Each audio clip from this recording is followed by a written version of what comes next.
There you go. And there's also an option if you do need to do closed captions, if you want to see a transcript as people are talking, and that's down among your controls down below in Zoom. So just look for a button that says show captions. See, we're still admitting a few more people. Also, for anyone who hasn't used Zoom recently or ever, just want to let you know that to the right of the lower end of your screen, you'll see a button that says reactions. And that's a place where you can raise your hand, and that allows me as your facilitator to be able to see you in the queue for a question when we get to the question and answer part. So I'll remind you of that. And there's also a chat area, which you probably have also may have seen before. So that's something where you'll be able to, if you're not comfortable asking a question verbally, we'll be able to read it for you, share it with the group here. So I'm going to get started, and I'll reintroduce myself one more time, just so everyone knows. I am Nancy Pyock. I am an independent facilitator, and I'm here to help facilitate this meeting, help facilitate the transfer of information, as well as your questions and sharing your perspective. We've got about an hour and a half planned for the formal meeting, the meeting that's being recorded. And then we will plan to stay for about 15 minutes to half an hour after, if there's some personal questions that you wanted to ask that you didn't want to be on record for. And so we're willing to stay and do that. I'll start by just introducing the folks here that are providing information tonight, so you know who's in the room in that sense. And so for our city team, we have, and what I'd ask for each person is I'll introduce you, but if you can just take yourself off mute and say hi, that'll let people know that they'll see your speaker and know who you are. Also, again, if you're not familiar with Zoom, in the right-hand corner, you can choose different view options. So you can see the full gallery. Also in the middle, you can choose how big you want the PowerPoint screen to be. And so lots of options to play around with, but you can have a speaker or the gallery. Speaker will always be in a green box. Although Jamie, I'm not sure why you're in a green box right now, outlined. So first, let me introduce Deputy City Manager Lon Pluckhon and say hi. Yep. Good evening, everyone. Great. And then we have our Homeless Response Coordinator, Jamie Spinelli. You can move your hands too, that way. It's blurry over here. My hands are blurry. Yeah. Hi, good evening. Good evening. And then we have from the City Manager's Office, part of our support team, Carrie Peck. Yeah.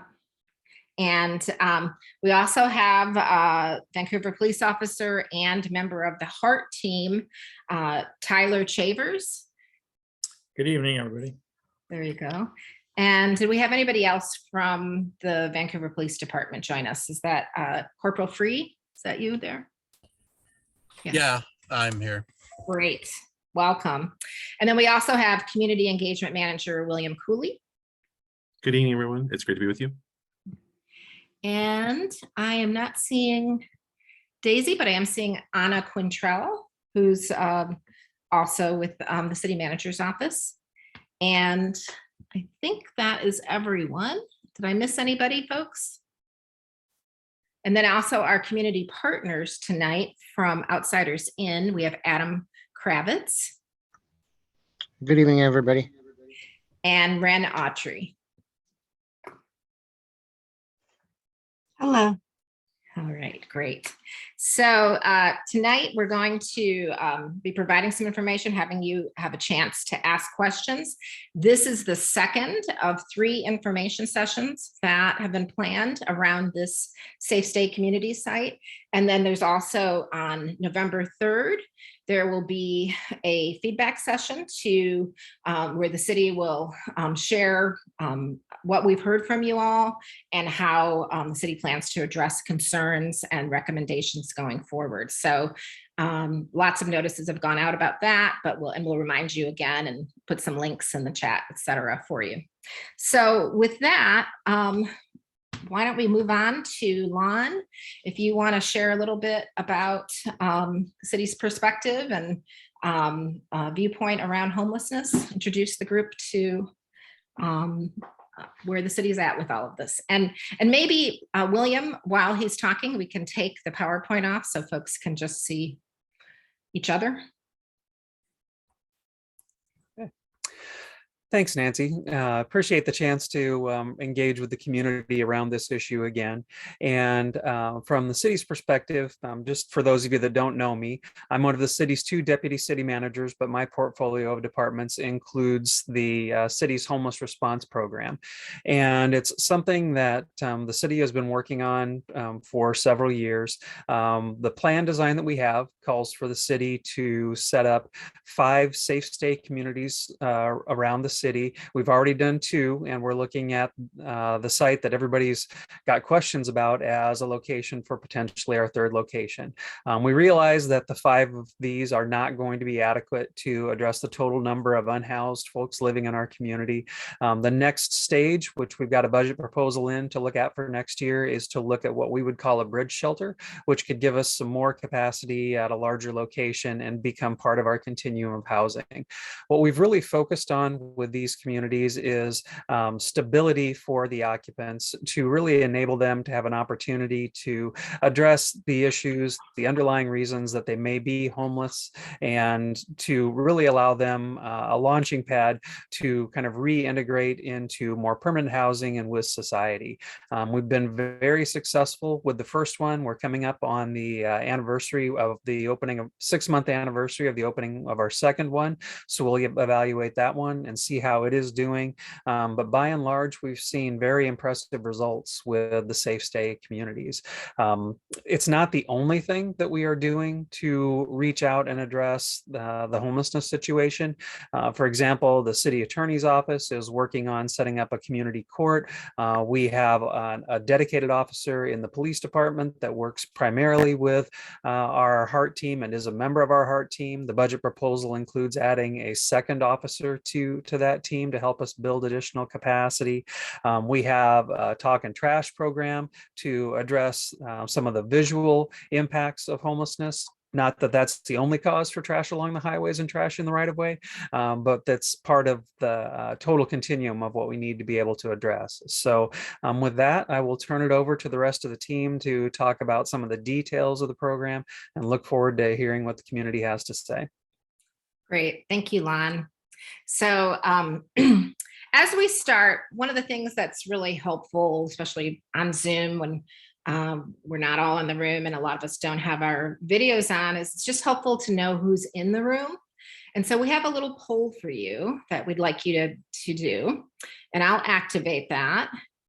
And basically, it's as you think about this safe stay community site being proposed for West 11th Street, can you select which of these most describes you, just so we can see who's in the room? And I'm going to launch the poll.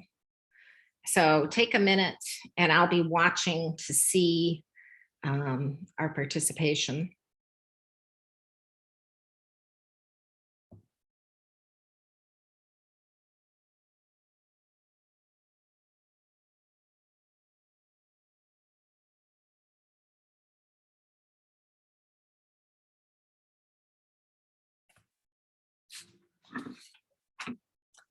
All right, we're almost done. 75%. Thank you so much. This is really helpful for us to see who's in the room and just the different perspectives that they might bring.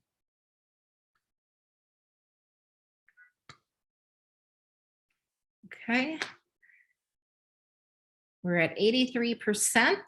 I'm going to give us another 10 seconds. Anybody else who wants to participate?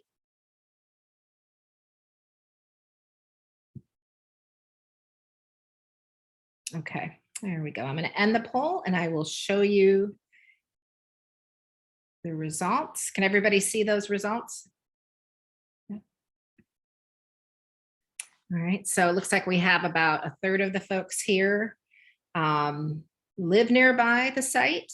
A little bit higher, almost, for a little over 40% work or own a business. And then we also have 2 folks here who have experienced homelessness or otherwise received some sort of shelter or housing support. And also several of you volunteered or have supported folks experiencing homelessness. And then some other interests that we see. And we really appreciate you taking your time tonight. There's a lot of things you can be doing with your time. And, seeing the number of participants, one really tells us this is important to you and you want to be engaged and involved. And we know that this evening's conversation is deeply personal on lots of different ways for so many of you. And so we know that you feel the impacts of homelessness in different ways as well. And the impacts of the Safe Stay community are going to be felt in very personal ways. So it's important, I think, that as we have this conversation, we really do want it to be a conversation, that we do it with a level of respect for all the different perspectives. And I think that's something that, having facilitated the past one and previous conversations, I know this community can do really well. So we do have some guidelines for the conversation tonight that will help, help both everyone learn and feel heard. The first one is just speaking from your own experience. Speak for yourself and listen to each other's experiences. And from that place of understanding, really trying to understand that perspective. We've talked about being respectful, and one of the things that can be really helpful as we're learning is just to be curious, is to put aside the maybe the judgments that we might have about certain people or certain things, and just say, I wonder what that's about for that person. Let's make sure we give everyone a chance to participate. I think we've got plenty of time to do that. And I'll try to help manage time to make sure that we do that. And I think, one of the things that we really want you to know is whatever questions you have or perspectives you want to share is really important. That is the main reason we are here, is to make sure that you get the information about this site, and that the city also gets the information about how you feel about it and your needs and concerns.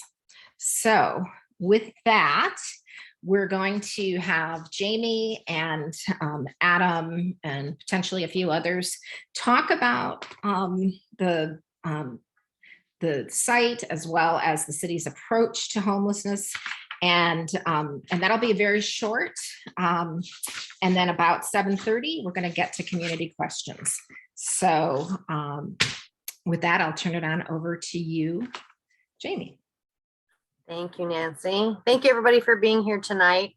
As previously mentioned, my name is Jamie Spinelli, and I am the homeless response coordinator for the city. And my role here is to address the impacts of unsheltered homelessness specifically. So there's lots of people who are already in shelter or in transitional housing of some kind, but I kind of oversee and or manage our attempts at addressing what we see outside, the tents, tarps, etc. Homelessness has become a much bigger issue in our community over the last 3 to 5 years, and we definitely are not alone in that. It's happening kind of all over the country.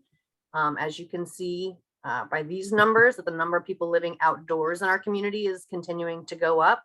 But it's also important to know that these counts that we do, that's where this data comes from, a point in time count every year. These counts are known as they're known to be a pretty significant undercount. So it's just a snapshot of a single point in time, usually done around the same time every year, to kind of give us a baseline of what's happening in our community, allows us to look at trends and compare like year-to-year data. So while we physically counted 625 people in all of Clark County living outdoors on a single day this year, I can tell you as someone who is in camps all day, pretty much every day, we probably have at least 500 to 600 living unsheltered just within city limits. So there are many reasons that someone can fall into homelessness. I think it's also very important to know that the homeless community is just as diverse as the house community.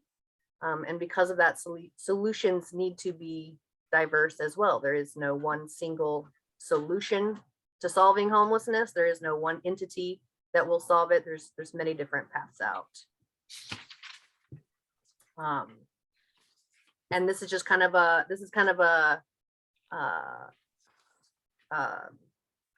just like a sampling, kind of a small sampling actually, of the many organizations that are working to end homelessness in our community. Go to the next slide. So I wanted to include this map because I've heard some misconceptions about where services are located in this community. There are some people who believe that all of the services are concentrated downtown, and then there are others that believe there are no services downtown. These are certainly not all of the services available to people experiencing homelessness, but these are the most widely used. So kind of the very basics: food and clothing, housing, shelter, and the housing is housing specific to people exiting homelessness. So like Lincoln Place, Pacific, Meridian, etc.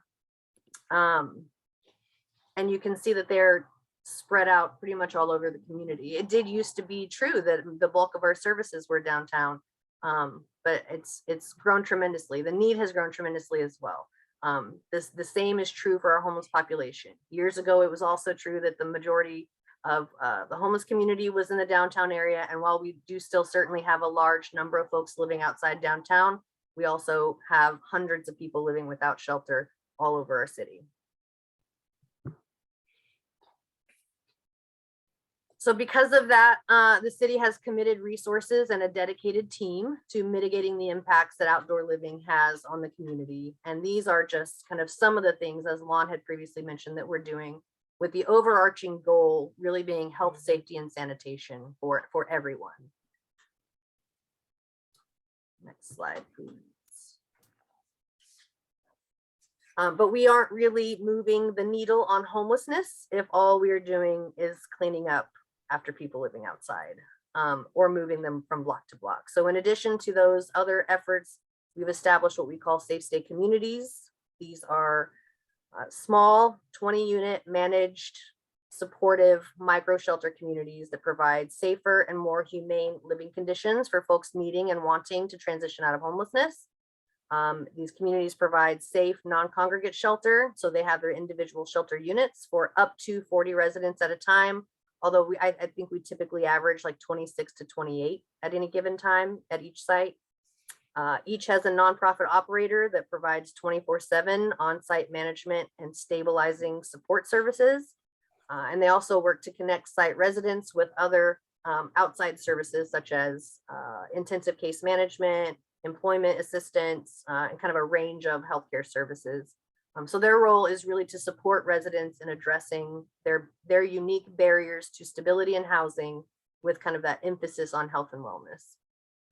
They all have screening or fencing of some kind, as well as sanitation and hygiene services on site.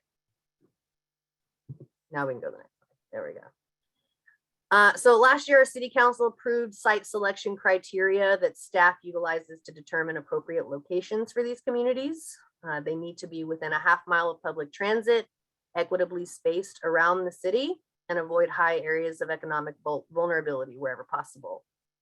They also directed us to attempt to serve people as close to where they already are as possible. So we really are trying to serve the folks living outside as close to where they're already camping.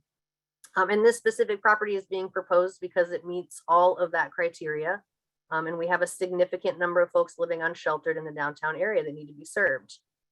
One of the benefits of having a safe stay community in any area is that we have implemented a 1,000-foot no camping buffer around each of our sites. And that's kind of, if you can see in kind of the greenish or tan colored area around the blue square, that's what this buffer would look like.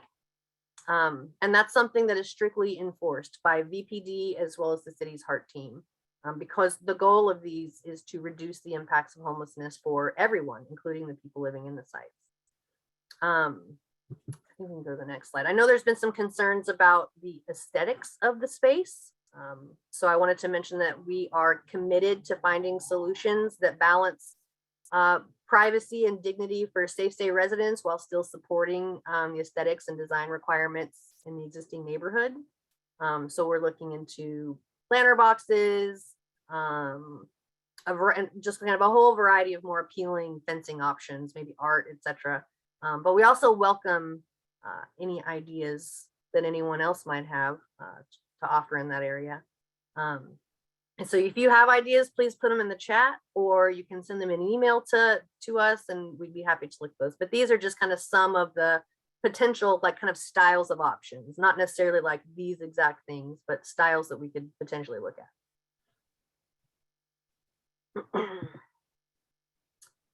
So we opened our first Safe Stay community over at 112th and 51st just before Christmas last year. It's operated by Outsiders Inn, who will also be operating this next site wherever it happens to be. And I cannot say enough good things about the positive impact that that site has had on the site residents as well as the neighborhood. It's doing all that we hoped it would do and then some. And I think, did we send out links to the 6-month report? We should, if we could put the link to the 6-month report, that would be great, because we did just release that a couple of months ago, so that people can see like how this site is impacting the folks who are living there. We've had several people, and I think I've got data actually on the next slide. So we've served a total of 46 individuals within the first 6 months at the first site. Of those 46, 14 successfully transitioned into permanent housing. But I can also tell you that in just the few months since that time, at least another 9 or 10 have moved out just since the beginning of July. I'm not going to go into detail about every single one of these numbers, but I will say that I know for certain that this Safe Stay does not just exist in that neighborhood. It has become an asset in that neighborhood. They have really become part of that community. They've really done, Outsiders Inn has really done an incredible job at community building in that area. We've got, and we've got people, I'm going to talk about the YMCA just for a little bit. I know Adam probably will later, but they've built this amazing partnership with the YMCA. And it originally started just so that people could temporarily use the showers over there, but they have now employed 2 of the residents. And then our residents have gone over there and volunteered for many projects. And that's just become this beautiful relationship over there.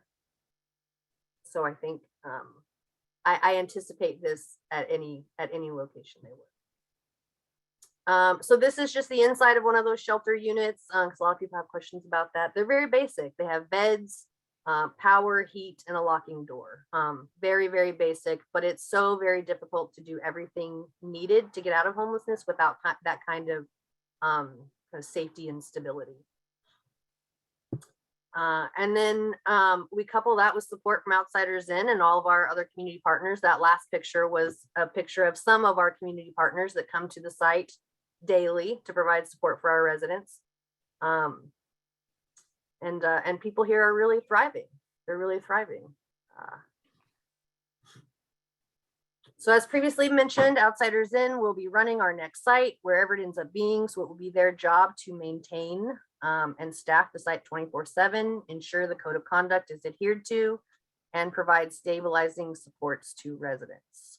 They were chosen because of their success at our first site, number 1, their extensive experience with providing shelter and outreach support prior to this project, and because as a peer-run organization, they are uniquely qualified to do this work. But I'll let Adam and or Ren share their own kind of thoughts and experiences with how the site is supporting residents, the kind of impact it's having, what is your role and experience as providers, and maybe some way that the community neighbors and whatnot can get involved.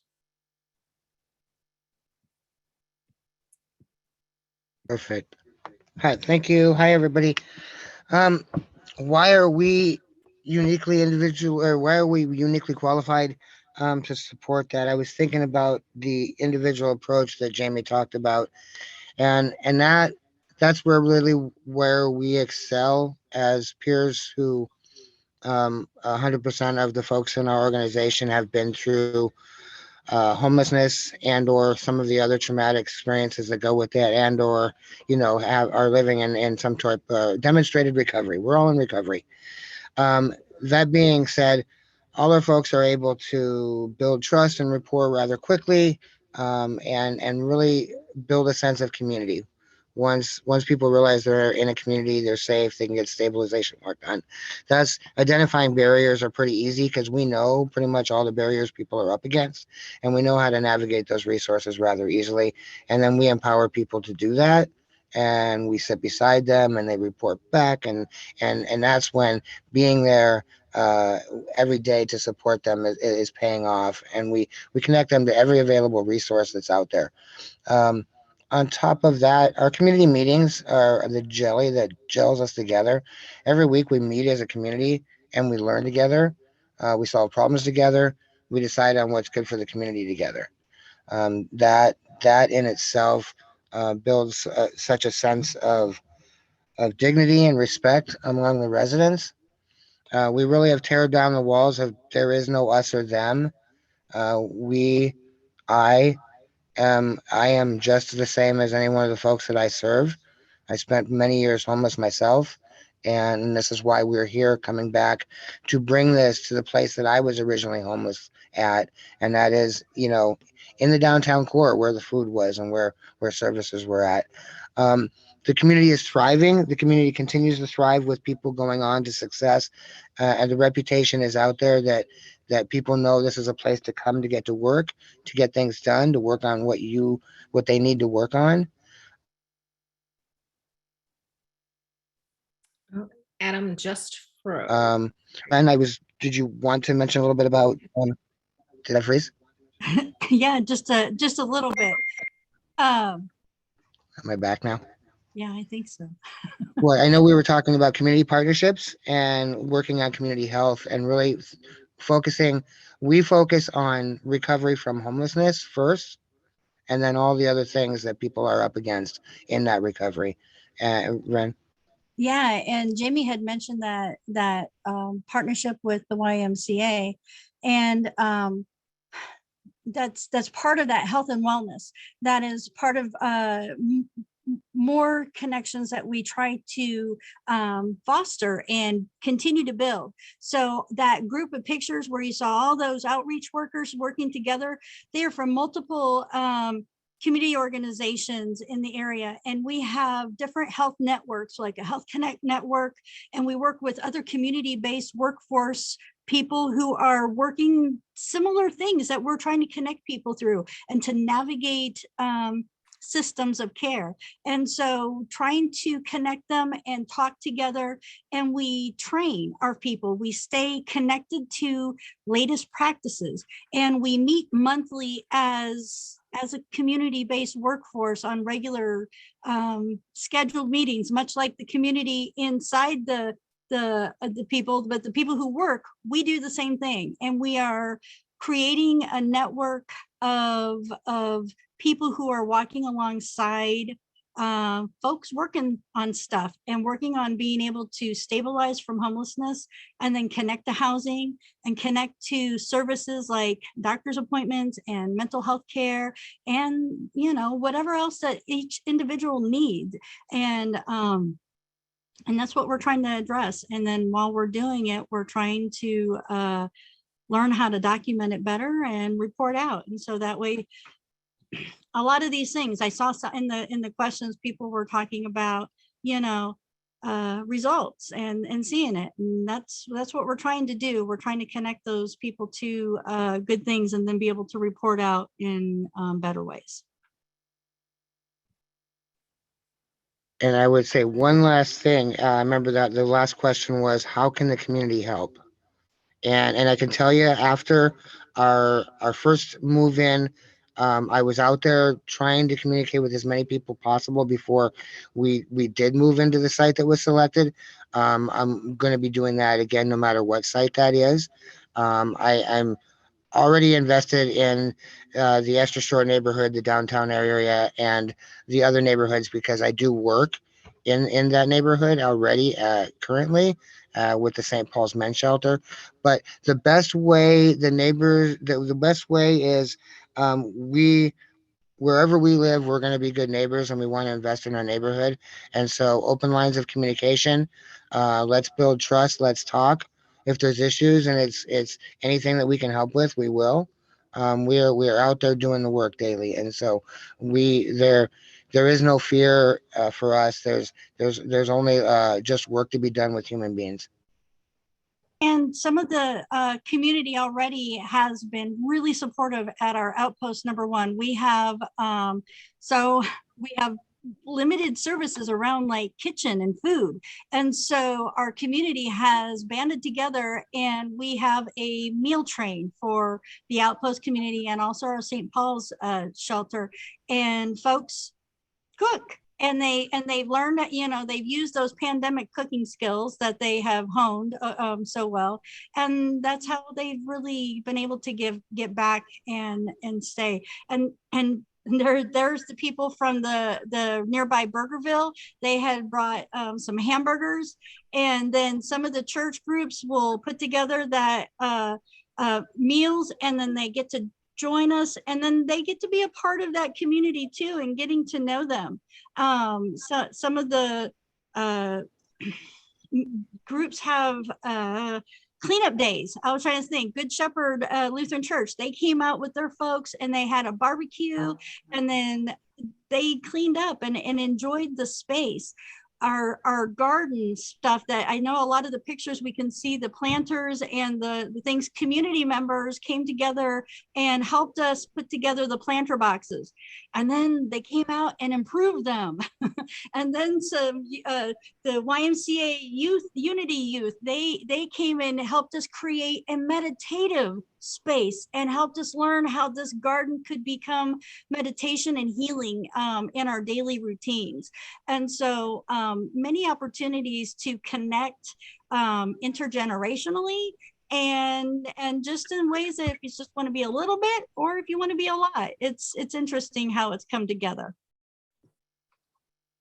Great. Thank you, Ren. And thank you, Adam. And I see that everyone, folks have taken my encouragement to be curious, and there's a lot of questions in the chat box. So we want to get to those really quickly. Do we have one last thing that we wanted to talk about? The community safety? That's the very last slide. Mm-hmm. So before we wrap this up, I just wanted to kind of reiterate that the purpose of these spaces is to create or to increase health, safety, and livability for everyone in the community. And they are providing security and support for community members who desperately need that, and reducing some of the negative impacts that camping is having on the entire community. If you live in the downtown area or on the west side, and you ever have any questions or concerns about public safety that's not like a 911 emergency call, your NPO, your neighborhood police officer, is Sammy Abdallah. I don't think he's here tonight, but he should be your first call. But I mentioned earlier that we have a team dedicated to addressing homeless issues related to unsheltered homelessness. One of those team members is here, Officer Chavers on the Vancouver Police Department is here today. So he can also answer some questions at some point. But his job is primarily outreach and engagement with our unhoused population. So, but he's also here and can provide perspective from law enforcement. But I know we wanted to get into the questions, so we can go and hop to that. Great.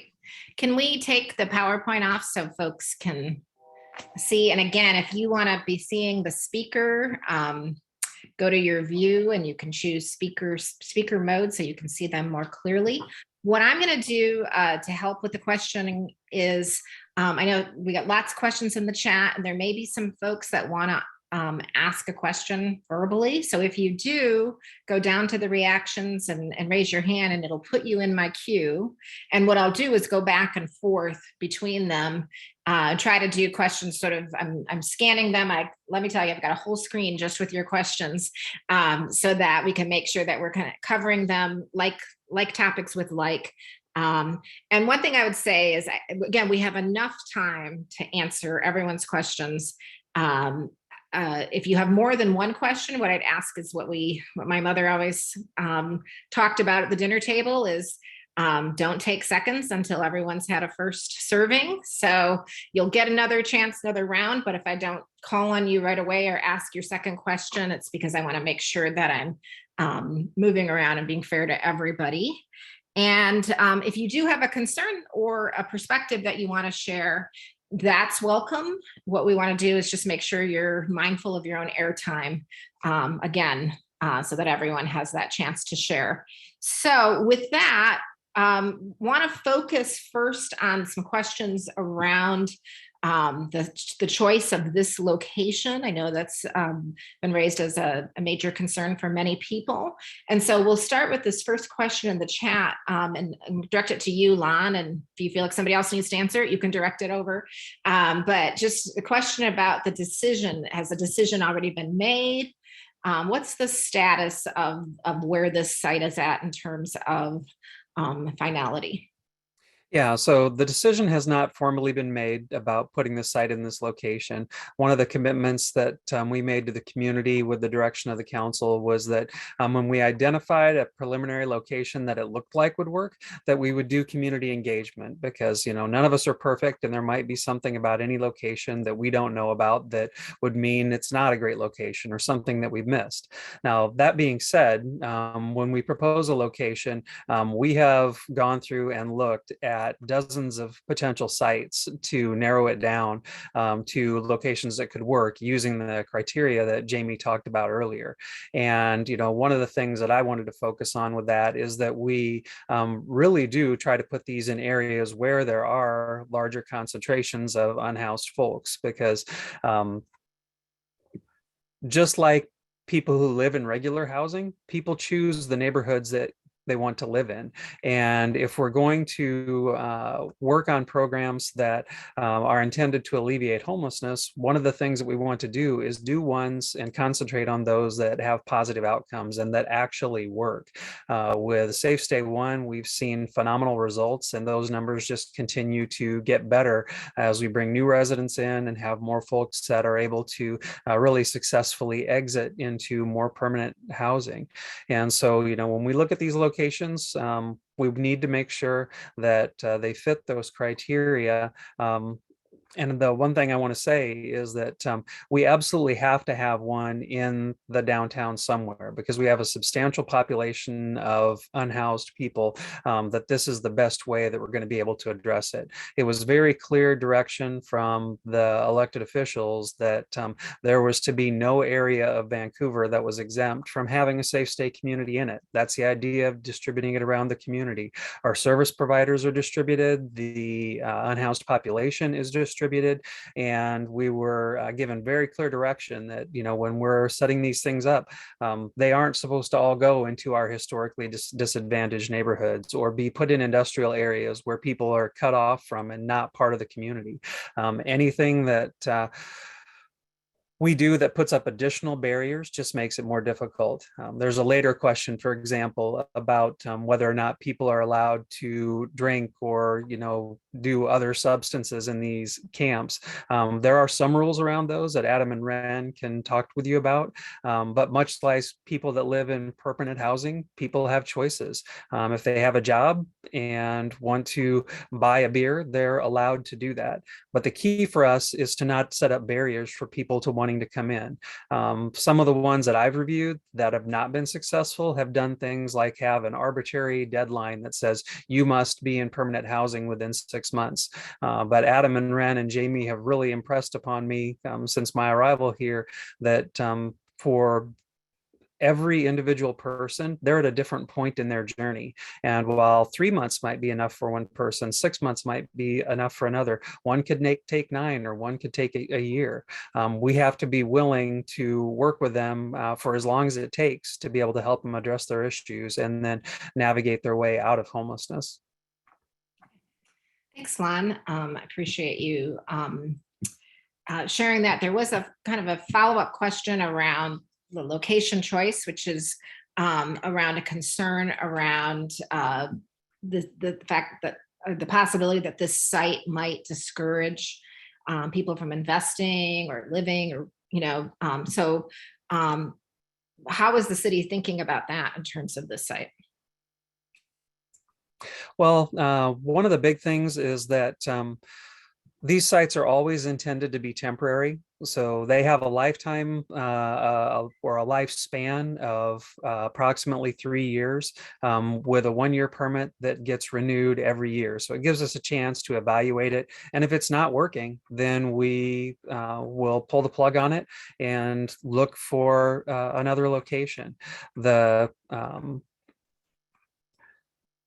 By design, they're not intended to be permanent. I mean, these are not permanent structures. They're not, we're not making substantial improvements to the site, putting in a lot of utilities. We do what's necessary to serve the population that's there, but we're not going in and repaving entire areas and putting in sidewalks and all those types of things. Okay. And there was a comment here around, potentially citing these in other areas. Can you speak just a little bit to the process for selecting and what the city's faced with in terms of availability at this point? Yeah, so the first 2 sites we set up were actually on property that the city owned, which made it a little bit easier for us to be able to do that. This one is unique in that it's the first one that we've looked at that's privately owned. I have personally talked with dozens of property owners and explored different sites that I have tossed over to Jamie to evaluate. But when you start looking around those criteria, we want areas that have strong proximity to transit, proximity to services, but also in areas where there's a substantial homeless population. And again, knowing that we aren't going to put them all in the same neighborhood, it does really start to narrow it down. We've not explored ones where we have to spend, millions of dollars to acquire a site or anything like that, because we've been standing up a new program. And one of the keys is you have to have a willing property owner to be able to do this if we're going to enter into that kind of a partnership. Okay, great. Thank And you. one thing I would say is that, when we do put these safe stay communities in, the 1,000-foot buffer zone that we have around it is absolutely key, because one of the pillars of success is that if someone, for example, is in substance abuse recovery, the last thing you want is for someone who's going to try to navigate out of that to go from the safe stay community that they're living and to have to walk to a bus stop 900 feet away and walk past 5 people and 5 opportunities where they can obtain those type of substances. So that 1,000-foot buffer zone is intended to reduce the impact that homelessness has in the area around it, but also to ensure that we've got an extension of that safe, stable place that we're trying to provide inside of the safe stay community. Great. Thank you, Lon. I'm going to start running down some more of these questions in the chat, but I want to encourage folks that are, if you're wanting to ask a question directly, want to make space for you. So just raise your hand and I'll make sure that you're included. And I certainly, again, there's lots of different ways to get your questions answered. So there are a lot of questions, about the operation of the site. And so some of those questions are, Lon, I think you answered a little bit around, what's allowed in terms of alcohol or drugs. Adam, can you speak to that a little bit more? There's a question around, will usage of narcotics and other mood, mind altering drugs be allowed? There was also a question around, is it drug and alcohol free? And there's also a question just around the siting, being, potentially close to cannabis shops. So can you share the perspective of how Outsiders In is dealing with all of that? Sure. In a couple words, again, I'm going to say, well, we believe in harm reduction, and I can explain more about that. And we believe in community. And both the community members that are staying with us and the community at large. So our community members are adults who will hopefully be engaging back and starting to earn whatever income they can, whatever food stamps they can, whatever ways that they can earn income, whether it's Social Security or part-time or you have it, you name it. And then we hope they go out into the community and then they spend their money however they choose to do it, like adults do.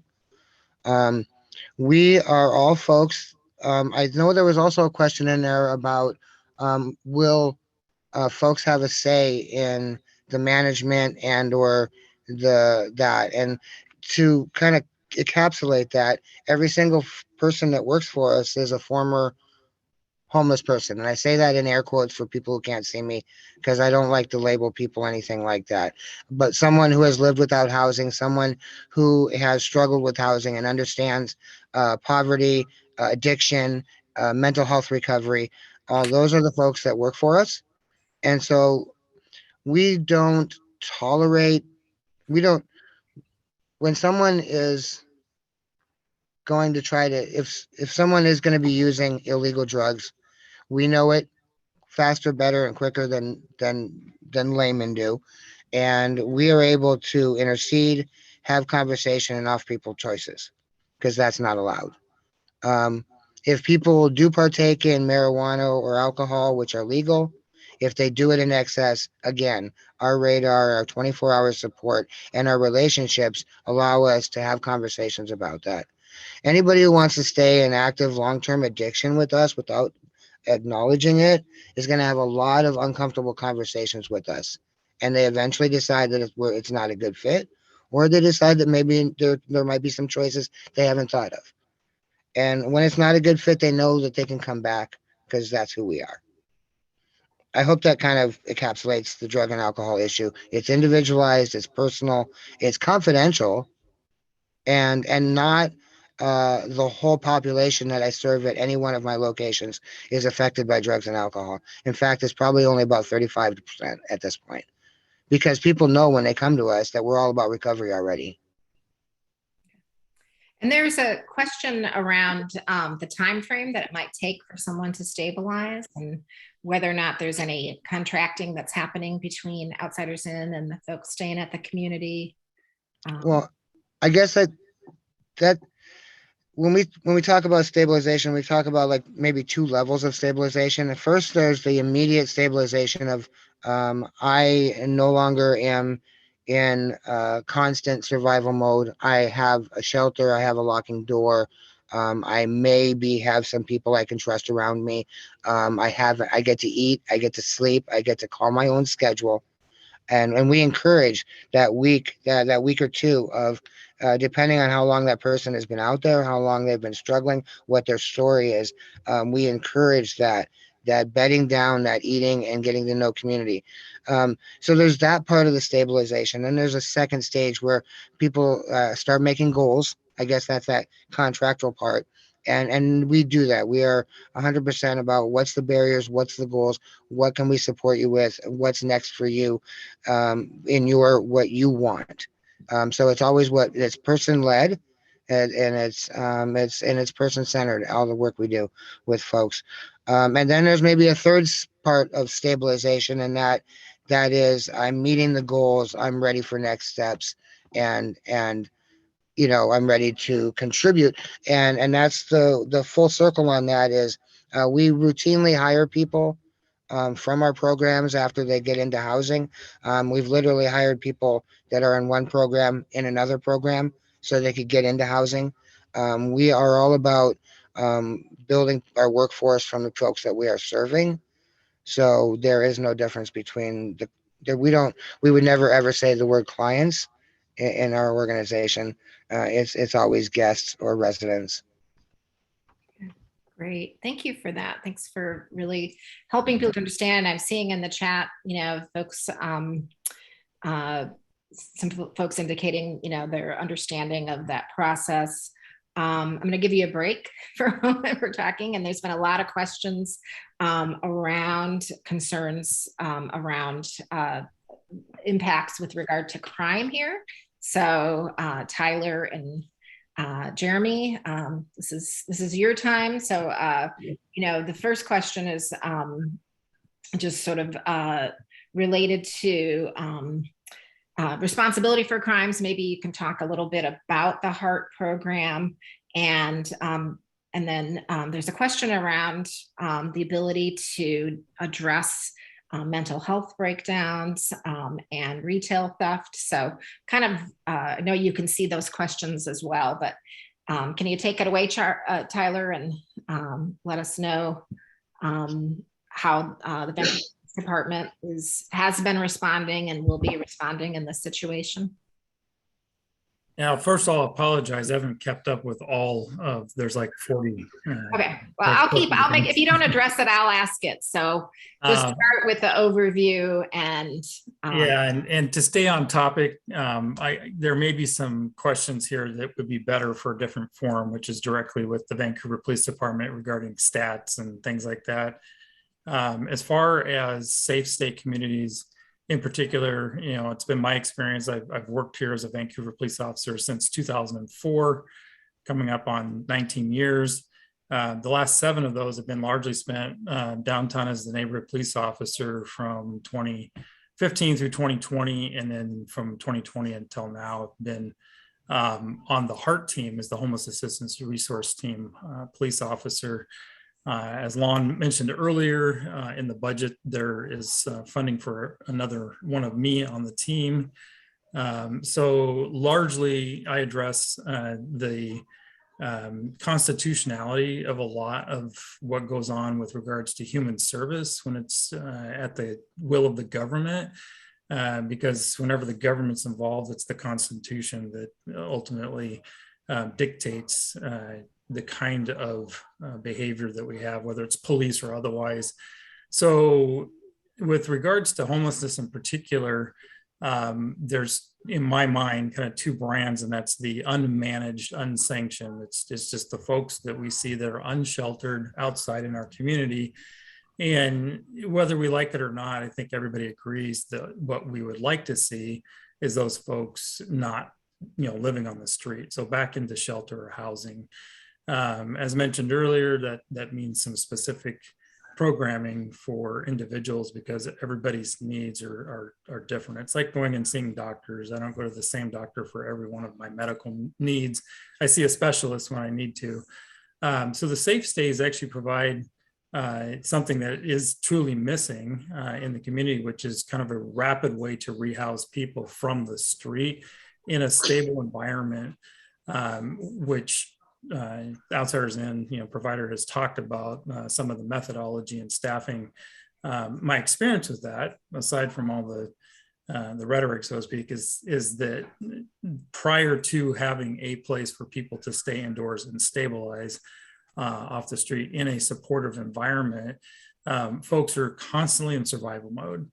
I'm not saying that they constantly commit crime, and just meaning that they're constantly in survival mode. They're constantly worried about their stuff being taken, themselves being assaulted or otherwise. And when they're in that environment, they're not able to focus on other things like school or work or beating an addiction, going to treatment.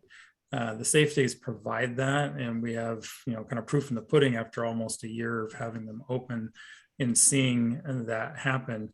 So that's an element in our community that doesn't exist if the safe stay doesn't exist. It's not like we can direct them to those same services elsewhere because they just don't exist. So from a police officer perspective, what we've seen is a reduction in calls for service regarding not only the folks who are staying inside the safe state community, but in and around the safe state communities, partly due to the ordinance about a 1,000-foot buffer, you know, for no unsanctioned or unmanaged camping. But also partly due to the city's desire to see these be successful. I will say that from a policing perspective, we would be the first to complain if we did not think that they were being successful. If they were actually adding to our workload, then it would not be a good model. But that's not our experience. Our experience is that the way they're currently being managed is they are working to reduce, you know, not only criminal complaints, but medical complaints, fire complaints, any EMS or public safety concerns kind of across the board. Just because it's part and parcel, I guess you'd say, to human psychology. Unfortunately, the longer someone spends unsheltered on the street, the more we see a decompensation in the ability to actually behaviorally kind of keep it together. And unfortunately, there's not enough me's in the world to deal with 500 or 600 people outside. We're going to need services like this in order to really rein in the negative impacts that we see from unsheltered homelessness. Okay. Can you speak a little bit to how the Vancouver Police Department is dealing with mental health behavior? Well, I can tell you that it was wildly unpopular over the last few years for law enforcement to be involved in mental health issues from a cultural, societal standpoint. That was loud and clear from a lot of the protests and things that happened. So there have been changes. I know that the Vancouver Police Department in particular was one of the first in our region to reach out and actually obtain grants to be able to partner with adult mobile crisis and co-responder units.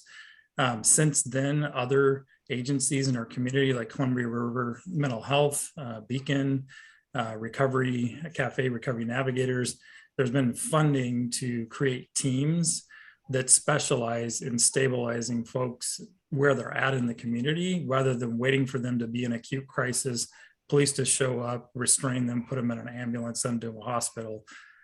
So folks are able to be served and essentially intervened with long before that acute crisis event even occurs. So it's becoming less frequent that police are responding to somebody who's in a full-blown crisis, but when they do, we have those resources on speed dial, so to speak. Between adult mobile crisis and co-responders, the only people the co-responders respond to are police service calls. They also do other work when they're not busy with us calling them, but we keep them pretty busy. So when we call, it's usually because we're identifying somebody who's either in crisis or about to be in crisis. Often the responders are already familiar with them from the community, whether they're housed or unhoused. They're not just a homeless service, but they've been wildly helpful over the last couple of years as those have slowly come on board post-pandemic with triaging, situations in the field. Honestly, I don't know. You'd have to talk to an intake nurse at the local hospitals about how many intakes that they're seeing. But my understanding is that they're overall down, while the calls for service to those teams are up, which is good because that's what they're there for. So the police department is working in conjunction with the mental health services throughout the community to address, the folks that behave in ways that alarm the public or are actually harmful or damaging. Great. Thank you for that. Anson, I see your hand up there. I want to ask Officer Shavers one more question just to cover some of the perspectives and concerns raised in the chat. And there's lots of things being answered there, and including the percentage of crime being reduced with the first safe stay community site. But there is a concern about perception that Vancouver might be welcoming more homeless into the downtown, and concerns about what that might bring. And I'm wondering, and we've talked about the buffer zone that's set up. And so can you just briefly speak to how that will be managed by the police department in terms of that strict enforcement? Yeah, this same question tends to be if you put Brett out, then you're attracting folks or whatever. And I just have not seen that bear out. What we have seen is an increase in the movement of folks due to government activity, whether it's Delta Park, Jansen Beach, or even the county north of us. We've seen movement, but that doesn't mean we've seen people, frankly, folks who are unsheltered, who are very focused on their daily survival, are not, waking up in Wyoming and thinking that they should come to Vancouver, Washington because they read an article in the paper or something. They don't organize that way. About 85 to 90% of the folks that we find that are unsheltered in our community are from our community and have been in our community for decades. It's not as frequent, but we do come across people who are newer in our community. But we serve anybody and everybody, because if they're unsheltered and there's a negative impact, it doesn't do a whole lot of good to say, well, you can't be here because constitutionally we can't turn people away, or, it's America. So the long and short of it is, with regards to safe stays in community and citing them where they're at, the first location, total coincidence, there had been a camp there because it was city property, as Lon had mentioned earlier, where it was cited, and that specific city property happened to have a larger camp on it during the pandemic, where the governor's orders allowed for sheltering in place for everybody. And so we were strictly enforcing camping per se, as much as we were trying to do a public health service to anybody who was unsheltered outside for pandemic reasons. But at the time that the safe stay was cited there, there was a concern, even without the buffer, that we'd end up with, say, tent camping in and around the facility, and it would make it so that that facility was not as successful as it could be, with the folks outside being unmanaged, not part of the rules of code of conduct, not as supported as those inside. But we just did not see that bear out. Do we occasionally find a tent that pops up because there's ground around there that's vacant? Yes, we do. It's almost all private property and they're trespassing, and it's not very hard to let them know that they can't be in that area. They'll need to find somewhere else. And it gives us an opportunity to conduct outreach and engagement, housing assessments, and work on their issues because we had contact. The second location was in a location where we have within 1,000 feet people who have been unsheltered outdoors in that area. And after that location came on board, I've seen a reduction in that. There's still some on state property that's outside the 1,000-foot buffer that the state addresses on a routine basis. But like I said, it's more than 1,000 feet away, and it's not part of the city's maintenance. But we work with WashDOT on those issues. So long and short of it is, no, we're not seeing a draw because there's a safe state community there. I think Adam did a great job of explaining earlier that if somebody happens to walk up to their door and ask for help, that they will help them. But it's not a draw like, we will help you and you can stay on our doorstep. That's not what's happening.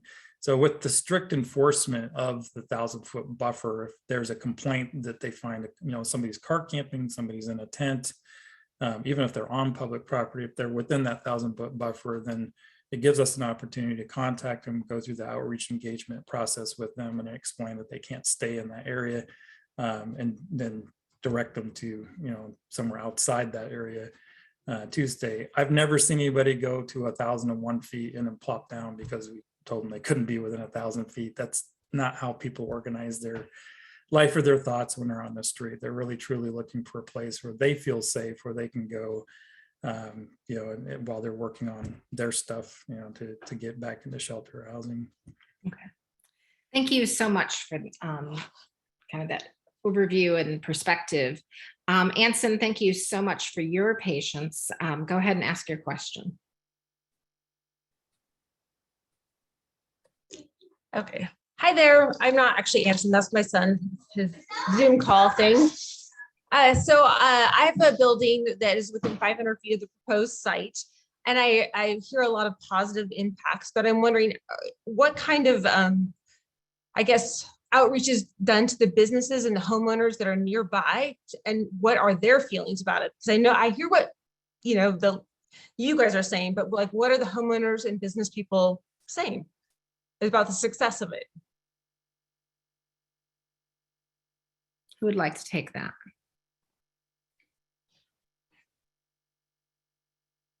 Jamie, I think she. Sorry, I was reading the questions in the chat. She's wanting to know what the business owners are saying about the camp, about the sites. About the current sites, they love it. That's what I can tell you. I can tell you that many of them felt just as as some folks here do tonight, when we pitched it at both locations, and they have completely changed their minds about that at this point. The really great working relationships with all of the businesses surrounding, as well as the housing surrounding there. And Are there studies done to back up what you're saying? Or like, I mean, I haven't seen any like that. studies? No, I mean, we did the only like data we've got is just our 6-month report from the first site, because it just ended at 6 months at the end of June. I mean, I personally have spoken with business owners over there. So one of my concerns is I have a property within 500 feet, and 3 or 4 weeks ago, I had a window broken. This is now a $5,000 window that I'm having repaired. I reported it to the police on September 15th or 14th, I believe. It never showed up on the crime map. So I've reached out to the city saying, why is this, to me, vandalism? There's a rock, went through my window, the rock is covered with glass. And it seemed like it wasn't showing up as like a reported crime in my neighborhood. So I'm just kind of curious as to how accurate the results are as far as, you know, the studies of this being safer for the local community. I can probably speak to a little part of that. So there's a difference between the validity of crime stats. So anything you've called that's been reported, that's a stat. It's a UCR, goes to the FBI, it's there forever. The broken part, and I don't know how else to say this other than to apologize for technology, the public facing link for crime reporting in Vancouver was broken for a long time during the pandemic. And I think part of trying to fix it was because our internal report writing system changed a couple of years ago.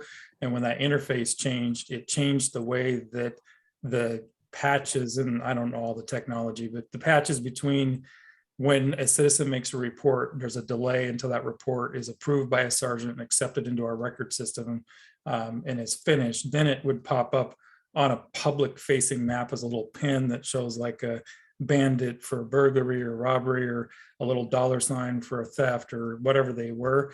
As an NPO for a long time, I used to send out links and tell neighborhoods where they could go, and then they would complain back, hey, I clicked on your link and it's broke, it doesn't work. So I would tell you that those stats do exist, and the stats that Jamie presented earlier are actually stats that our crime analysis folks pulled internally. And so that supporting evidence or documentation exists, and it's much better than what faces the public, because what faces the public is actually filtered for things like juvenile crimes where we can't disclose the suspect or the victim as a juvenile, things like that are covered by state law.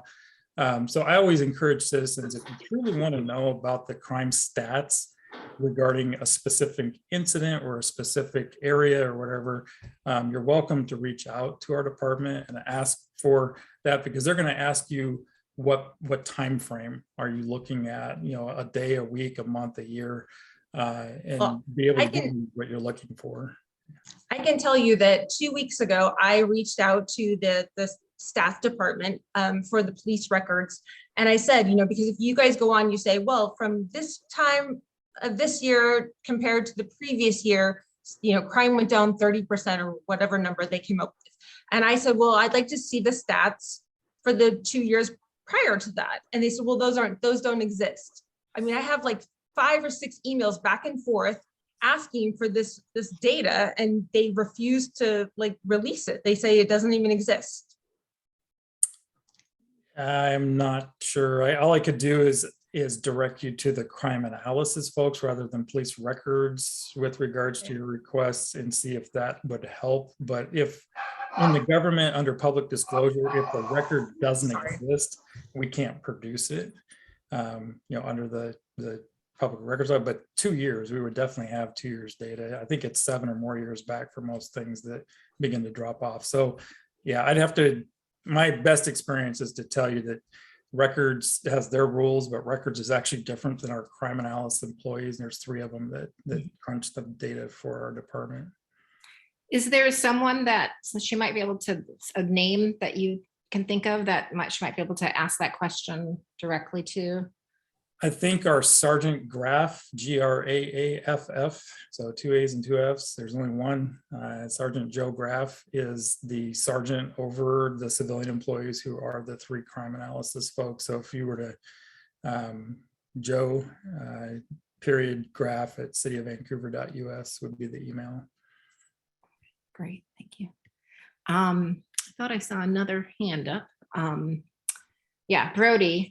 But I wanted to just address before you talk, there just had been some concerns in the comments around a lot of the people putting the camp in place, putting the community in place, the city folks talking. And I know that everyone is reading the comments and the concerns. So I think part of what we're trying to do is balance answering your questions.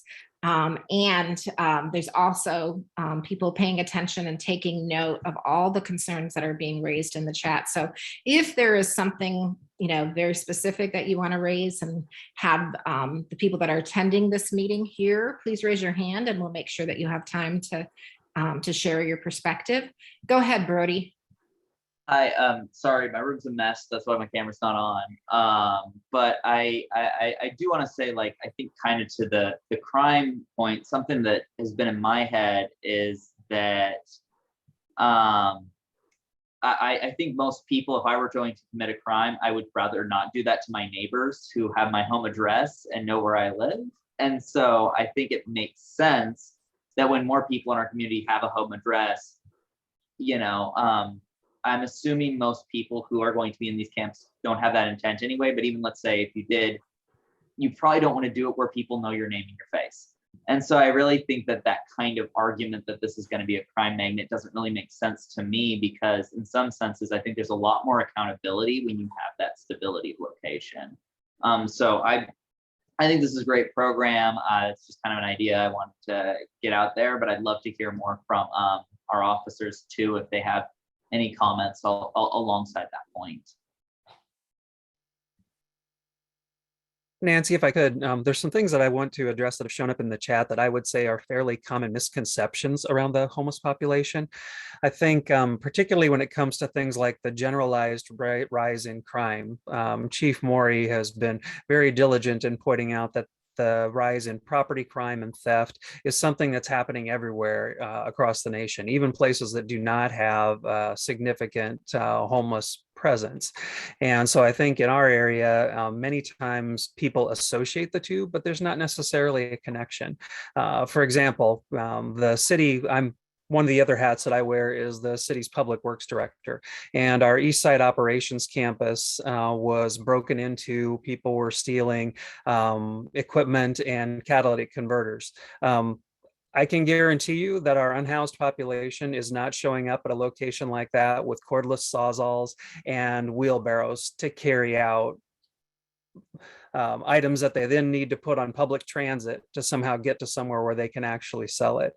The things that are being talked about, some of the stuff that's been brought up in the chat about these camps attracting more homeless or making it more acceptable to be homeless, are completely incorrect. They're at 100% odds with what we've seen at our 2 existing communities, let alone the areas around those 2 communities. They have made a significant difference. I can speak from some experience on that because the second location is only about 300 feet from one of my roving offices at the Public Works Operations campus.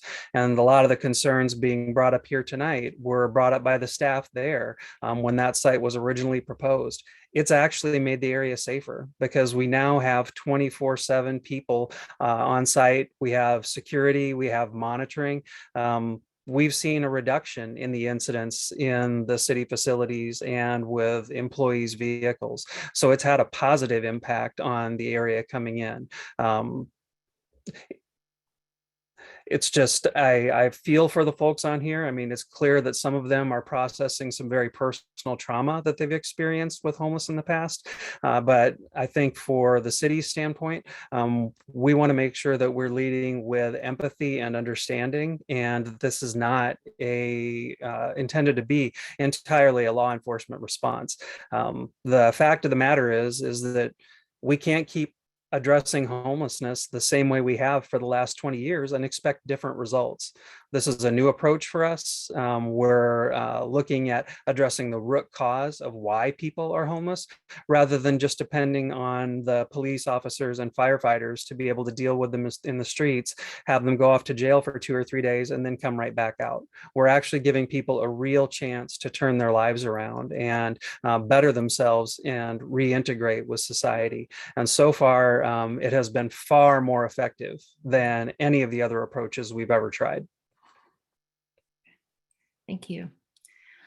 Just noticing in the chat, again, hearing the responses from law enforcement around the data and the response, there's still a concern that police won't be able to respond, being shorter staffed, that type of thing. Just letting folks know, like, these are the things,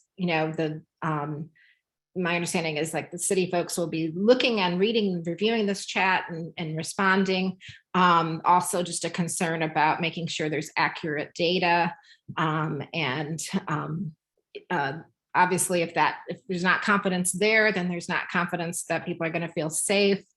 And hearing from Elena, wanting to have a say in this decision, part of that say is being in this process itself. And there's also the opportunity to speak to council, but definitely voicing these concerns so the city is aware and can weigh those concerns with as they make their decisions. There's a concern from Aaron around the residents of the communities inviting friends from outside. And I'm wondering, Adam, if you can speak to experience so far with regard to that. So it was a concern that the residents might invite their friends and acquaintances that could attract more crime and drug use. Okay, yes, I'm here. I'm processing. And I see that there are a lot of feelings. Is our community going to attract a lot of crime and drug use? Was that the question, the direct question? Well, I think the question was really around once the community is set up, folks will be inviting their friends potentially that could attract more concerns around drugs. Well, I mean, if they're going to be talking to their friends about anything, they're going to be talking to their friends about what they got done, what they accomplished, how cool it is, and letting their friends know when they're ready, this is a place they should look into. That's the communication that happens from our community on a general, regular basis. I want to be really clear about a couple things. There's a lot of feelings, and I'm not sure where a lot of these feelings are coming from for folks. There's a lot of separation. It seems very stigmatizing and very putting the homeless people in this big bubble of they are all drug addicts, they're all mentally ill, they're all these things. I have a mental health diagnosis. I was homeless downtown for 7 years. You are downtown. I know it well. I know it better than you in so many places. It's really important for me to come full circle and to bring services to downtown because there was none and because the police department was your only homeless service provider. So deeply personal. I'm deeply committed. Our organization is deeply committed to providing quality, empathetic, supportive services to our folks. People who come through our programs know us, appreciate us, and we rarely ever have a complaint. Okay. The other side of that is that I don't know how much understanding people have about the traumatization of homelessness and how impactful it is when you lose everything. And typically when you lose everything and you let yourself lose everything, you lose everyone. And then you lose yourself. And then you have to survive. I noticed on that map, Jamie, that the 3 safe stays are closest to the 3 made food places. It wasn't that people go where food is. I guarantee if you open up 4 more free food places in town, that you will see more attraction by your homeless community. They'll become more visible. We just push them underneath the trees and bushes because that's what society does, because they don't want to see them. But if you provide more food, we'll feed more people, we'll set up more safe stays, we will have more support. That's how you figure it out. Because when I was out there, it was always about the food. It was either food out of the free food place or out of your trash cans. I guarantee that the folks that we serve are not committing crimes when they come to us. They fill out an application. They write a letter that says why they want to be there. There's a wait list because of what we build. I guarantee that we will be part of the community, that we will have open lines of communication, and we will be there to support both our community members inside the community and outside the community. Thank Because you. this is so personal. Yeah. So thank you. Thank you, Adam, for again acknowledging the many different feelings that can be here today. And part of what I'm seeing in the chat is there are many folks that are saying we do support for people experiencing homelessness, and there's also a lot of concern and uncertainty about what this means for their own well-being, whether it be related to experiences with crime or property values, the investments, the financial security that they have for their own homes. And we're seeing, again, folks who have already, we've got a few people here who are close to the other two sites, and they're giving the perspective of what they've experienced, including someone who said her values have gone up. So again, I know and just want to acknowledge there's a lot of uncertainty here, and a desire to be involved and engaged and be part of the decision making. And that is part of why the city is wanting to have multiple sessions to hear these concerns, and we're reading every single one of these chats. I'm seeing, are there other questions that folks want to put out, or is there something? I know there's been a lot of things that have been addressed directly in the chat. Go ahead, Ren. And I know that some of the questions around, so the cost of it, like per unit, and I've been able to see things in a different perspective on how some of this cost and it gets applied and it has been in a lot of employment and a lot of repurposing the work and the efforts of folks. And so a lot of this it looks different and it feels unknown, and we're tracking what this attempt looks like and what it ends up doing. And so it does look like we're on target to serve about 100 people. At this point, we've had 71 folks that have gone through our program, and there is an average stay, even though that we don't put any limits on people that when they're working, as long as they're working towards some good goals, because sometimes goals are harder to reach than others, and depending on how it happens. But we have an average stay of about 88 days so far, and averages add and fluctuate and go with housing opportunities and things going. Just this last month, we had 3 folks connect with housing. And that was just this month. Every month, we have opportunity to connect people to multiple social services. And that's healthcare, that's mental health services, that's primary care, reconnecting to primary care. Some people get phones for, reconnecting to services that way. We've seen people reconnect to family, and they move back in with family. They didn't realize that they could. And there was opportunities. And when they were able to stabilize and communicate, get to know each other where they were at, they had needs that they were able to meet together. These are things that we continue to track. And these are opportunities to get to know each other. And I think it was Brody that had made mention that he felt like getting to know people, that has been some of our biggest tools, is getting to know people who are in our spaces And then when something is going on, we get to understand who might that, is that within us? Is that within outside? And we're getting to know people. And I think that a lot of people enjoy that accountability. And so they want to do better. They want to be ready for those next steps. And we're seeing a lot of good movement that way. And I expect it to happen again in this next spaces too, that we are able to take root in. And the businesses that have been around us, we reach out and talk to them. When they have questions and you feel like there wasn't anybody to call, there's going to be one more person to call, and they're going to have listened to. They might know who is in that car. They might know a name, and they can let your fears be more, not so fearful.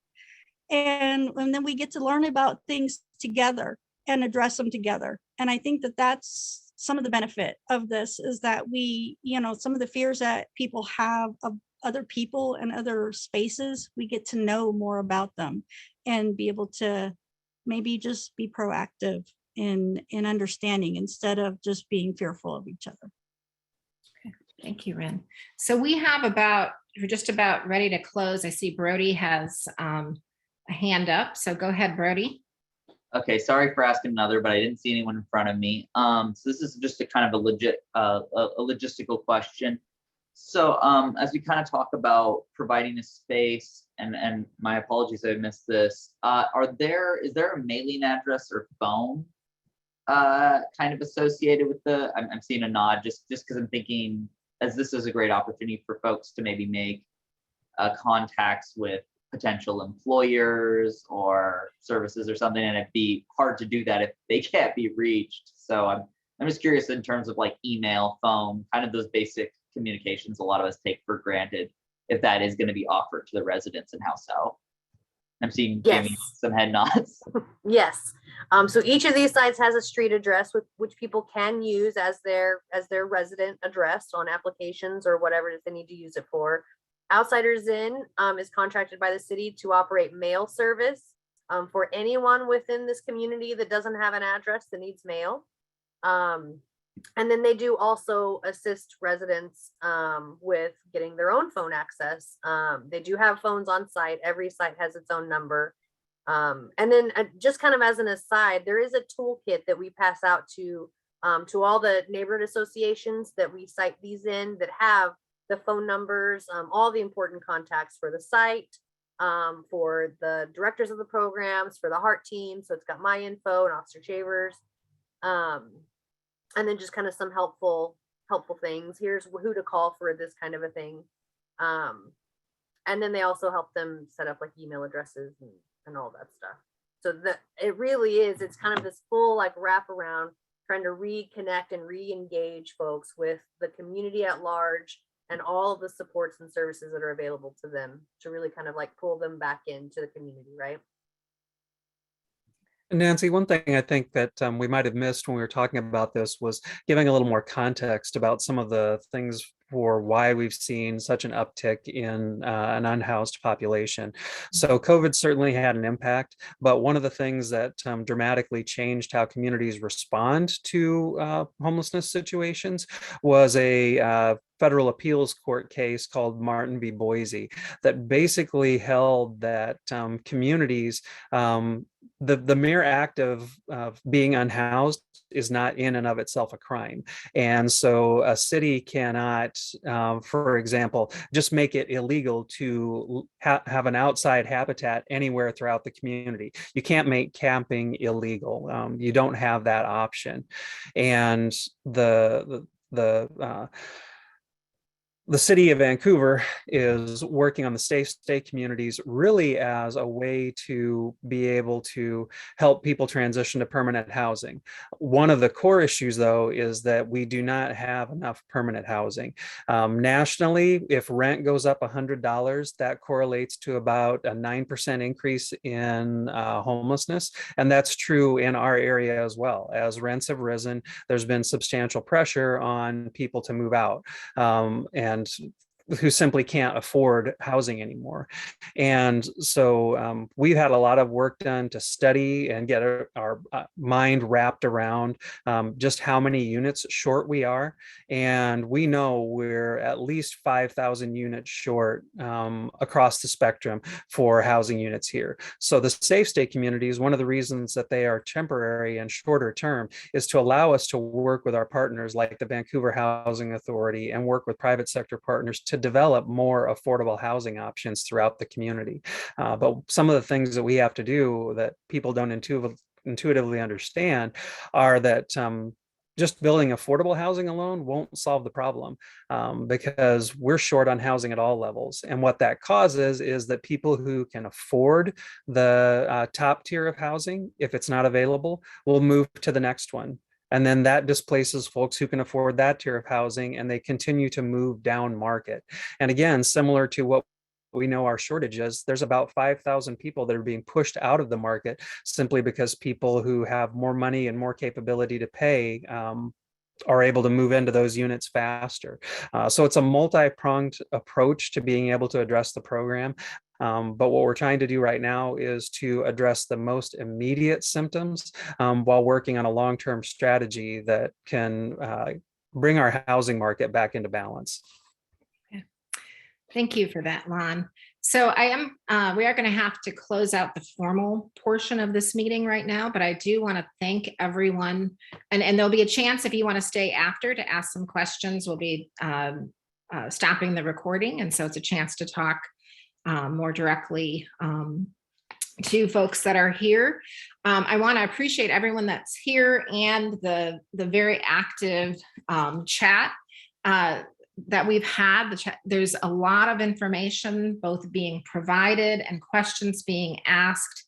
And so I appreciate your patience with trying to balance all that information. And I think that's part of the desire of the city in terms of having this informational outreach session is to give you information to answer the questions that are out there. And we know that that's not necessarily going to be 100% satisfying to everyone. And I think, my sense is that city officials are going to be looking at the concerns that have been raised, hearing, the concerns around what does this mean for my home, my property, my workplace, and taking all of that into consideration. So certainly thank you for raising your voice. And if you want to continue to have that conversation, we'll go ahead and close this meeting out now. Jamie, was there anything else that you wanted to say before we close it out? I think maybe this has been touched upon probably by several people here. I certainly see the frustration at the fact that the city's doing anything regarding homelessness, spending any money whatsoever, citing anything anywhere. And the reality is, because of the case that Lon just mentioned and just reality is that if we don't do anything, if we don't spend this money, the unsheltered homelessness that everyone sees in the downtown area and everywhere else in the city is not going to get better. It will get worse. And that is exactly where you will find Vancouver starting to look like what everyone dreads, which is Portland. We have to manage it in some way, because we cannot criminalize it. And we don't have the ability at this moment to turn the faucet off for homelessness. So we have to manage it in some way. And Elena, I would also I've read all of your messages here, and do you have another idea? What is another option for us besides doing what we're proposing? Yeah, find another place, okay? You have no rights to put this camp next to my windows, destroy my property value. You have no rights. Find a place that will not negatively affect any residents or any local businesses. You are twisting the matter. You are twisting the matter. No one who is at this meeting today, no one is against homeless people. I help them as much as I can, believe me, as often as I possibly can. It's not about being against people. It's about the matter how you spend our tax money on whatever. Not only you spend my tax money on this project, you are also affecting negatively my property value or some business's value here. So you are actually causing damage to some other people living in this area. So you don't need to twist the matter. It's not about us being against homeless people. I trust that every single person who is on this call today is helping as much as we possibly can. People are helping as much as they possibly can. You are twisting this to your advantage.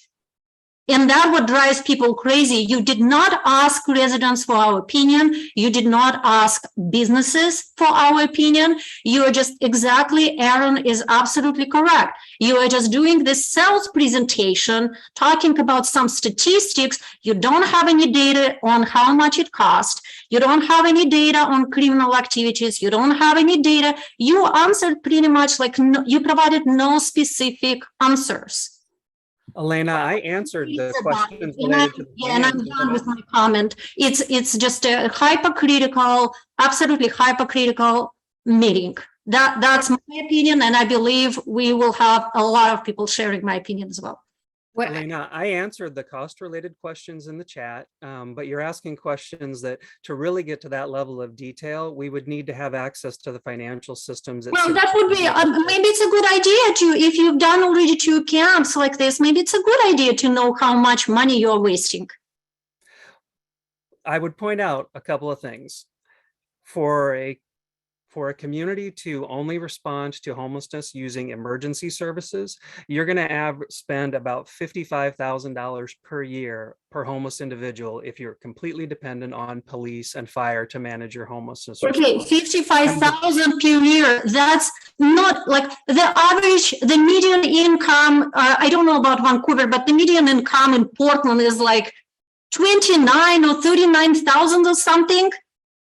You are spending $55,000 a year, just holy moly, just rent them a place and allow people to actually live in some apartments or some hotels instead of on the streets in this, I'm sorry for my language, this mini houses look like dog house to me.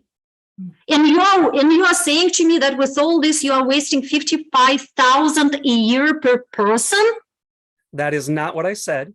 What did you say? What I said was communities that depend on a homelessness response only using police and fire will spend $55,000 per year on average.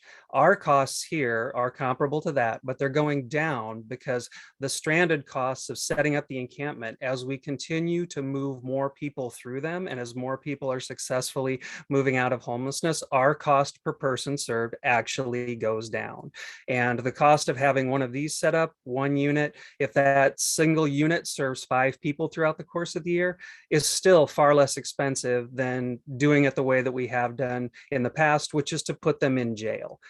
It's a pivot from the way that we're approaching it because we're actually trying to address the root causes of it.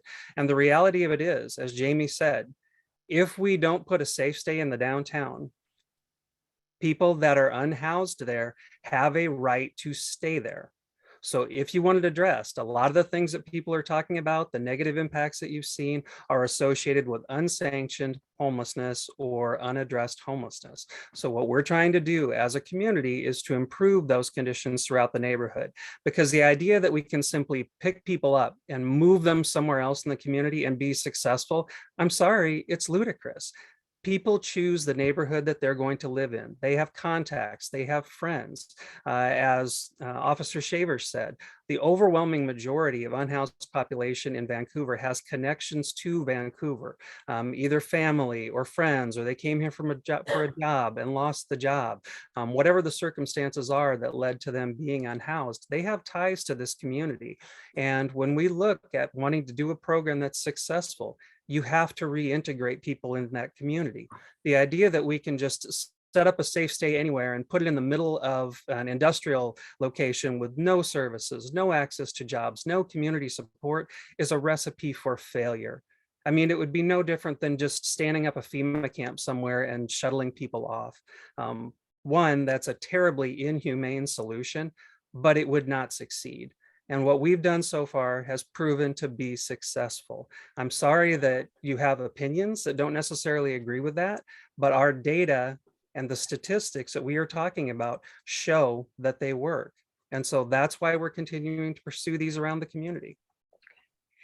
Okay, so thank you, Elena and Lon, and thank you, Elena, for voicing that. I see, Aaron, you have your hand up, and I really do want to have you be able to have an opportunity to talk. So what we do want to acknowledge is there are concerns about costs and making sure that those are considered accurately.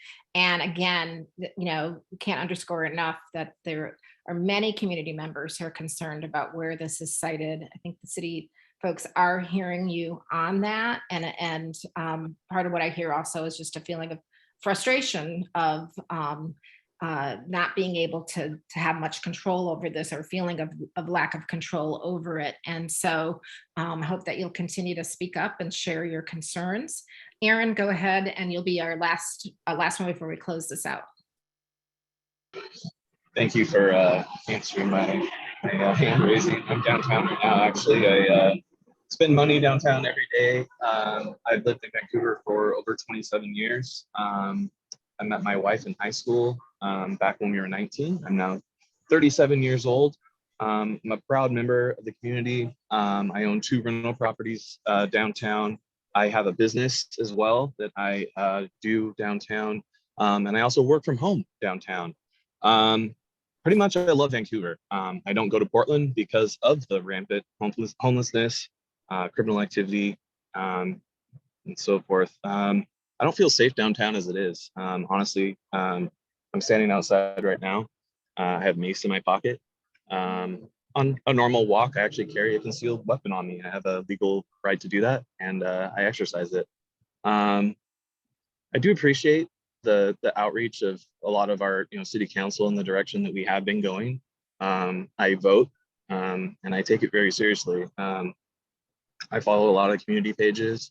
I try not to get too involved with a lot because I'm busy, but this is one of those reasons I felt like I needed to reach out and actually say something. So I don't feel like this is a good space for it. It's so close to the core of downtown. It's right on Main Street and Evergreen, and that's about 2 blocks away. I mean, you see Washington Street that heads straight down towards the waterfront, which you have investors dumping millions of dollars into. There's luxury condominiums nearby. There's families that are trying to grow. And I just feel like, it's already here. The drug use, if that's not allowed in these safe communities, it's still going to be here. I don't see that solving any problems. It's going to encourage them to find places in Vancouver to continue their drug use. It's kind of personal to me as well.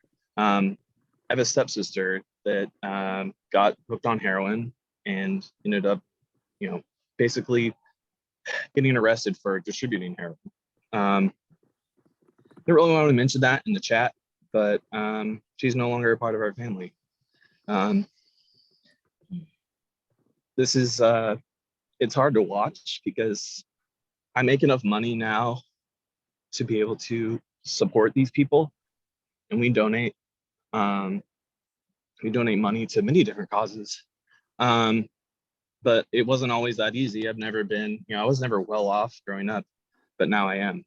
I've worked to be where I am, and to see my work that I've worked so hard for start to be pushed out from downtown, it's hard to watch. And quite frankly, this meeting went in the direction that it felt like the people that are against it don't have a voice, and it felt gross. It felt kind of like, hey, this is happening, it's a formality, we don't really care what you think, this is the place we selected, we're just here to kind of put out the video because we're going to do this anyway, And it's just so that we can say, hey, we had a meeting.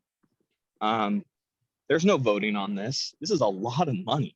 I mean, I put money into some properties and I work, and that's a lot of money. I mean, I don't make that much money in a year. I don't know about you guys, but for 41 people? I can't remember the actual data, but it doesn't add up. And I just wish that there was a vote. I wish there was a more of a voice that the community had. There's not enough notice. And I honestly feel like we were just kind of forced to deal with the consequences later. You know, I see downtown policing already taking a hit. I've called 311 many times for minor things that, you know, could be serious, but anymore, I just don't even bother because it feels like they don't care. You know, I go walking and I never see a police officer walking or riding their bike. I see a police car go flying by, but they don't stop and look. You don't see the homeless person sleeping in the corner, shooting up heroin without shoes on or just a blanket, no t-shirt. It's just, you know, it's ridiculous. So downtown's getting worse already with homelessness, not better. And this is just going to encourage more and more homeless people to be homeless. It's not making things better. I appreciate the food banks. I appreciate the churches. I appreciate the mental health facilities, which we all need dearly. We need, but a lot of it, it's just kind of going the way of encouraging homelessness and not actually solving homelessness. Okay. That's it. Thank you. All right. I really appreciate your heartfelt sharing of all your concerns, Aaron, and you know, not just concern for your well-being and the property and the place that you live, but also that concern of wanting to be more involved and engaged in a decision like this and feeling like you haven't been. So that is also the message that the city officials, you know, are going to take away tonight is the communication and the level of participation, decision-making that citizens want. So thank you for that. I am going to go ahead and close out. Did you have one last thing, Adam, as I close out? Did you want to respond? You're on mute if you did. Yeah, I could throw out a couple little things. I wanted to throw to Elena a thought, and she had asked about its statistics. I can tell you that there are one apartment complex and 3 businesses that will talk to you and should tell you that their business increased after our community went in. And that is 7-Eleven, Applebee's, and YMCA. They had Dutch safety Brothers. factors. Oh, Dutch Brothers. So sorry, Dutch Brothers. We actually might have stock in them now because that's a different story. But yes, the 4 businesses all had conversations with me personally. They were worried. They shared a lot of the same feelings, even some stigma and some prejudice about it. I spent hours with a couple of them. I won't say who.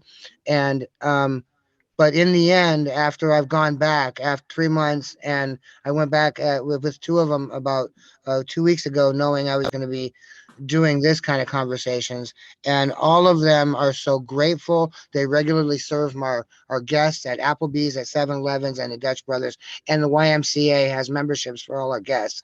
So, and they also provide memberships for our staff, who are most of them ex-guests. So I just like there is a place that maybe you could talk to some folks to say this community actually increased our business income, not took away from it.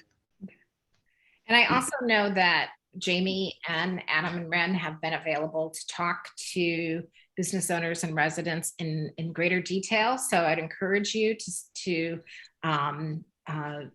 reach out, or they may reach back out to you to continue the conversation. So you can continue to get the information that you need. I'm going to go ahead and turn off the recording at this point.